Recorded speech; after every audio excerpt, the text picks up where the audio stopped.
Welcome back to the channel, guys. Let's get straight into today's story. Britain doesn't have a border crisis because of one bad minister or one bad year. It has a border crisis because of a series of political decisions that dismantled enforcement, outsourced responsibility and replaced deterrence with process. And the most damaging part of it is, everyone in power knows exactly how broken the system is, but no one wants to take responsibility for fixing it. The truth is uncomfortable, which is why it's avoided. Britain chose to weaken its borders long before small boats became a daily headline. Enforcement was reframed as something morally suspect. Deterrence was replaced with legal caution, and control was slowly handed away to courts, conventions and administrative inertia. For decades, immigration policy shifted from a question of sovereignty to a question of compliance. Instead of asking, what does this country need, governments asked, what can survive a legal challenge? That change didn't make the system fairer, it made it ineffective. Borders only work if rules are enforced quickly and predictably. Britain moved in the opposite direction. Appeals multiplied, timelines stretched, temporary status became permanent, removal became optional. And once people realised the system could be delayed indefinitely, the incentive structure collapsed. This is where policy failure becomes systemic. Successive governments expanded rights-based frameworks without building enforcement capacity to match them.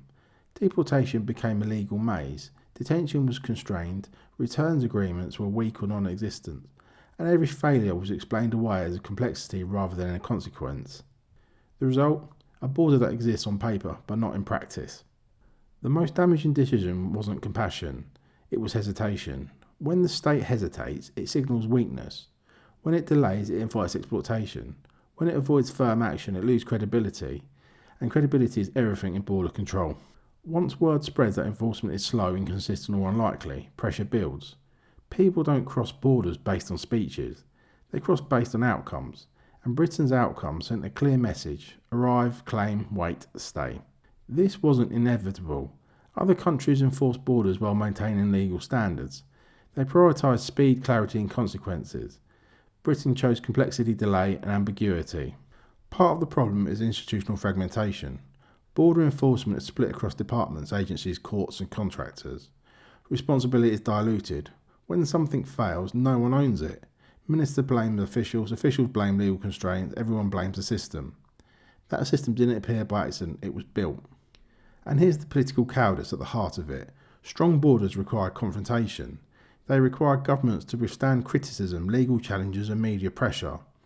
Too many politicians decided that wasn't worth the cost, so they opted for managed failure instead. They talked tough while tolerating weakness. Policies were announced, then softened. Enforcement measures were proposed, then delayed. Every solution came with caveats. Every commitment was hedged. The message became incoherent, and incoherence is fatal to border control. The public noticed, trust collapsed, communities felt ignored, legitimate concerns were dismissed as bad faith. Debate became polarised because honesty disappeared. When governments refuse to acknowledge failure, people stop believing anything they say.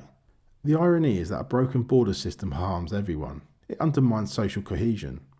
It strains public services, it damages public confidence. It hurts genuine refugees by clogging the system with delay and abuse, and it erodes faith in the law. This is not a humane outcome, it's a negligent one. What's especially infuriating is that the same political class that refuses to enforce borders lectures the public about consequences. They talk about complexity while benefiting from distance. They talk about balance while avoiding decisions. And they talk about values while refusing to defend the most basic function of the state. A country that cannot control its borders cannot control anything else. Not housing, not wages, not public spending, not security. Borders are not symbolic, they are foundational. Britain's border crisis is not about compassion versus cruelty. It's about competence versus failure. A system that doesn't work is not moral, it's dishonest. The decision that broke Britain's borders wasn't one law, one treaty. It was a choice to prioritise process over outcomes, delay over deterrence and political comfort over national responsibility. And until a government is willing to reverse that choice, openly, firmly and without an apology, nothing changes. The boats will keep coming, the backlog will keep growing, and the public will keep being told it's complicated. It isn't. It's a failure of will. Thanks for watching, guys. If you want more honest political commentary and don't want to miss what's really happening behind the headlines, hit the subscribe button and drop your thoughts in the comments below.